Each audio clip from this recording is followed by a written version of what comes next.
That never gets old. Hi, I'm the Rhymer, I don't rhyme, and for those who don't know, this is Drago. For those new to this channel and used to the Doctor Who stuff, you probably won't be familiar with Drago, but for those who've been watching since the beginning, like especially the early videos, you will be uncomfortably familiar with Drago.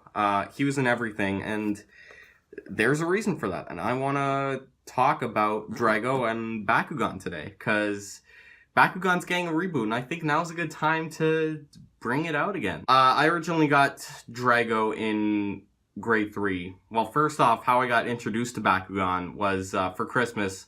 My grandmother, she's not exactly the best at giving presents, but this year she got me a pack of Darkest Bakugan, and I didn't know what Bakugan were, and I just thought they were cool marbles that exploded. Then when I got back to school after winter break, everyone was playing it, and I was like, whoa, okay, this is a game? So I learned the rules and everything, learned that Bakugan actually have G-power and stuff like that. You can't see, but Bakugan was so innovative because at the time that, there was stuff like Yu-Gi-Oh! And Pokemon, and with those games, the game part and the toy part were very, very separate.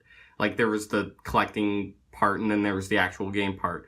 What Spin Master did with Bakugan was very cool, because they combined both the toys and the game, which was incredibly innovative, and it sold like crazy, but at the same time, it kind of was the downfall of Bakugan. So while in grade 3, while I was playing with Bakugan, a friend of mine named Levi, he came to me and he's like, do you have this one Bakugan? It's called Drago. And I'm like, no, I've never heard of it. And he's like, yeah, it's this cool dragon with a horn. It's the best Bakugan ever. So at the time, Zellers was still in Canada. So yeah, that's how young I was. I went to Zellers and I found a pack that had a Dragonoid in it. So that became my best friend forever, because here he is right there. And after that, I found out Bakugan had a show, and I had no clue it had a show, so I started watching the show, and I found out Bakugan could talk. So I just started talking to my Bakugan. I started talking to Drago, and to this day, he's been my voice of reason. He's been kind of almost another half of me in a weird, creepy way. But ultimately, whatever helps me in today's world nowadays, I think works. So to this day, with whatever issues back then, it was finding friends and stuff. He was the only friend I had for a long time in elementary school. It was rough, and then he's been there with me moving to Vancouver to become an actor and moving back and getting reacquainted with everything and starting my adult life. He has been there. Drago in the show went through several evolutions. For those who don't know what evolutions are, it's kind of like Pokemon, where you evolve your Pokemon. Bakugan, it's the same. You evolve your Bakugan, except to evolve your Bakugan in real life, you just get more toys.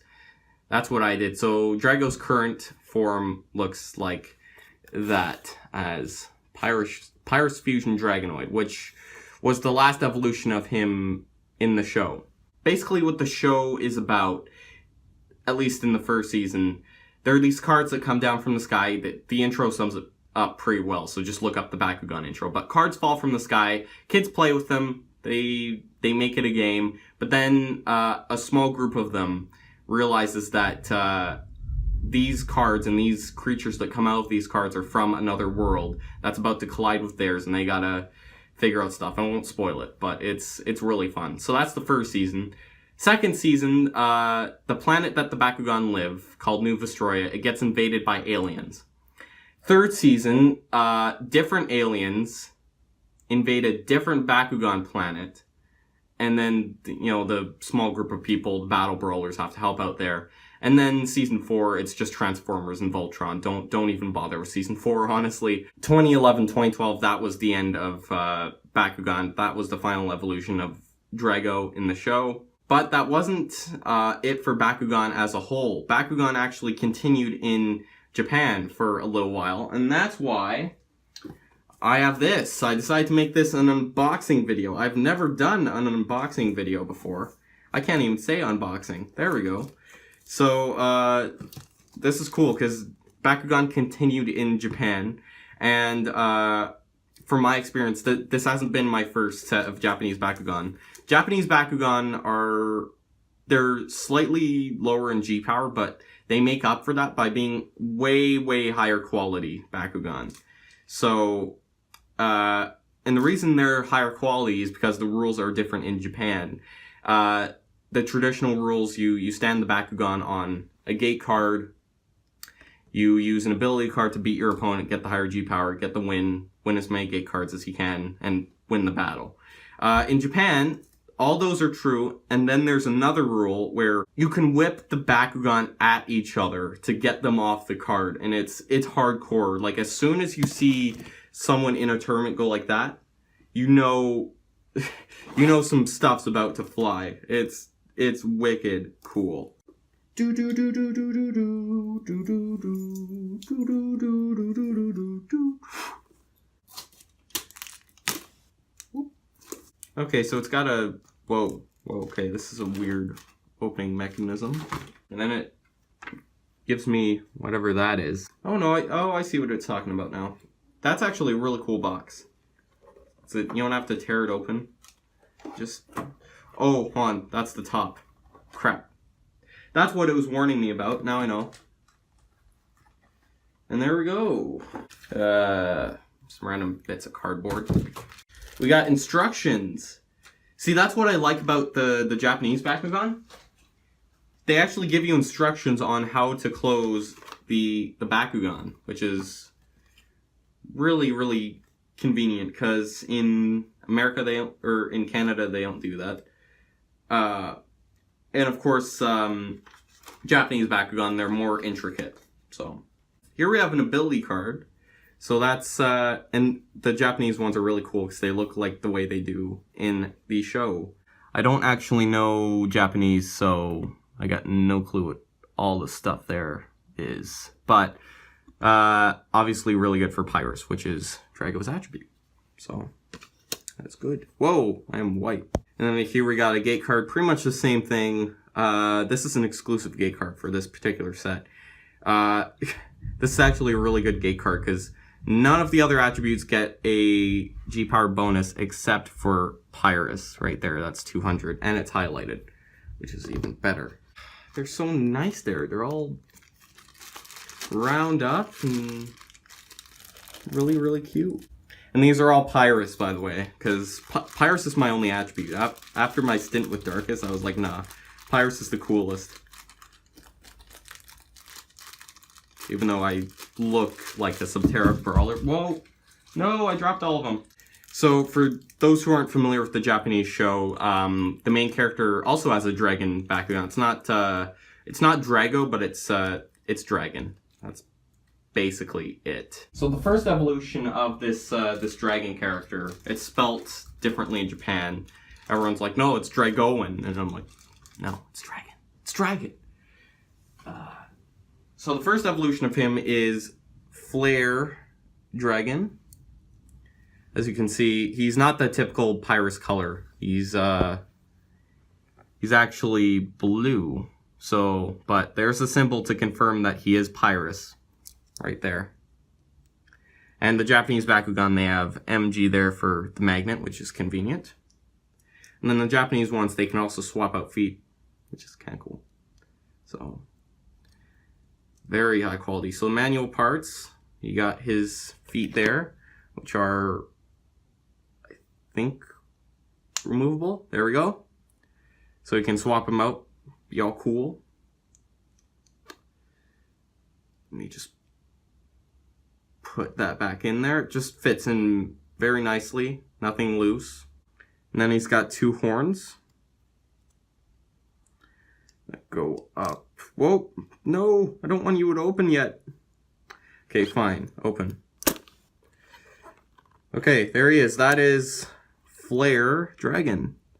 His horns only go up that much, it looks like, but man, this is a cool Bakugan. Like, I wish they had ones like this when the show came out, because like this is so nice. So he's a translucent blue. All these are translucent, by the way, which is cool, and they actually have an advantage in battle that they can become your opponent's attribute. So if you land on your opponent's gate card, and they're all like, "Ha, I'm Aquas, suck a dick," you can just be like, "Ha, I'm translucent, so suck a dick." So he's got this diamond here. He's got very nice details. He's got green eyes, which is very similar to Drago, because look at that, he's got green eyes. So, G-Power, I should get to that. Okay, that says 700, which is actually pretty high for Japanese Bakugan. They're called Bakutech, by the way, I should mention that. He is very, very cool. So here, we will put him, or actually here, I'll show you how to close him. So, of course, you put the manual parts in. This guy looks pretty easy to figure out. Plus, there's instructions. Beautiful, beautiful instructions. So you fold these arms in, and I love these arms, by the way. They're actually arms. You can't see that, but they have fingers, which is so cool. So you fold those in.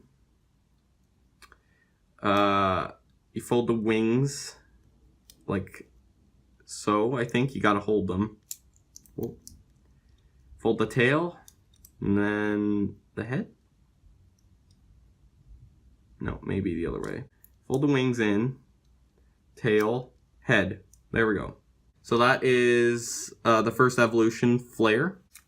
Okay, the second evolution is Gren. Now, Gren isn't actually that much different from Flare regularly. So as you can see, this one's a translucent white as opposed to a translucent blue. They are pretty much the same, except this has a few more horn details to kind of make it look like, ooh, superior version. Even though they're all the same G power. They're all 7RGs. So the feet are interchangeable. That one just popped out. So yeah, I can totally just take Flare's feet here and put them on Gren and be like a complete rebel. So manual parts here, let's get those out. So feet. Okay, so the horns go out. They actually go out farther than Flare's, because Flare's horns only go out. Actually, I can't get Flare's horns out unless the head gets out, so. But they don't go out much. These ones do. So let's pop them open. So there's Gren. Gren looks actually, he looks really cool in person.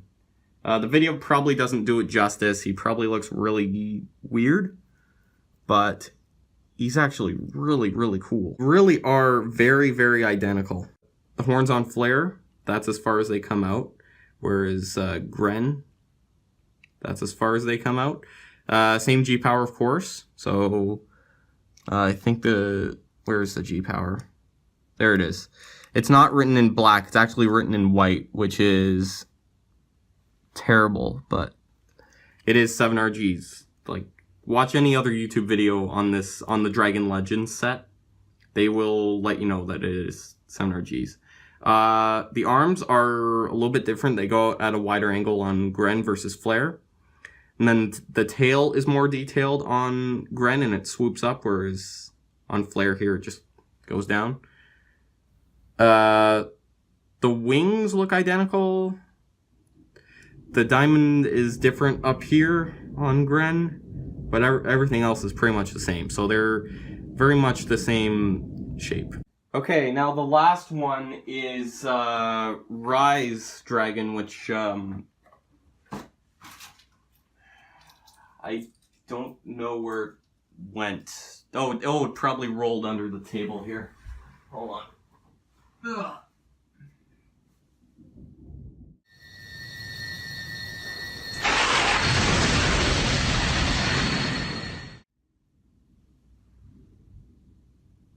Seriously, did it not ship with Rise? Like, what the... Oh, here.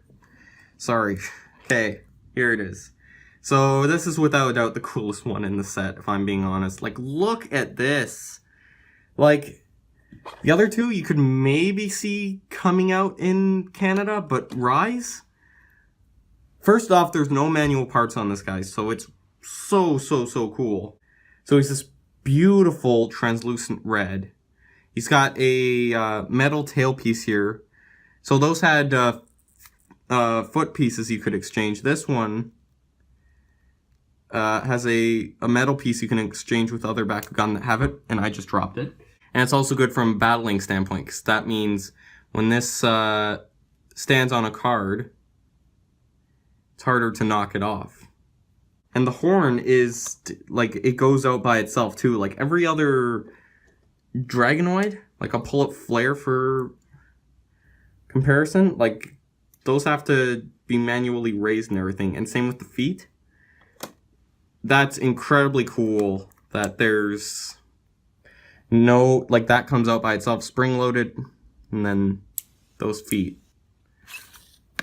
And then it can stand by itself too, which is always a must for, I'm just going to call it a Dragonoid because like it's bloody cool. And then 7RGs on the tail there. So cool. So what does Spin Master have to do to keep Bakugan alive this time? First off, you need to remember that there's a game behind it because that's where all of the enjoyment is. If you forget about the game and you try and sell action figures like last time, it's going to die real quick because the show's going to have to adapt to these figures, the show's going to decline, and then the game's going to decline, and it's just a continuous cycle of declining. So overall, Spin Master, please, as a Pyrus Brawler, don't complicate the game. Keep it simple, stupid. And just make some really cool Bakugan. I'm the Rhymer, I don't rhyme. Thanks for watching. Are you gonna turn off the camera, or, Oh, right. Yeah.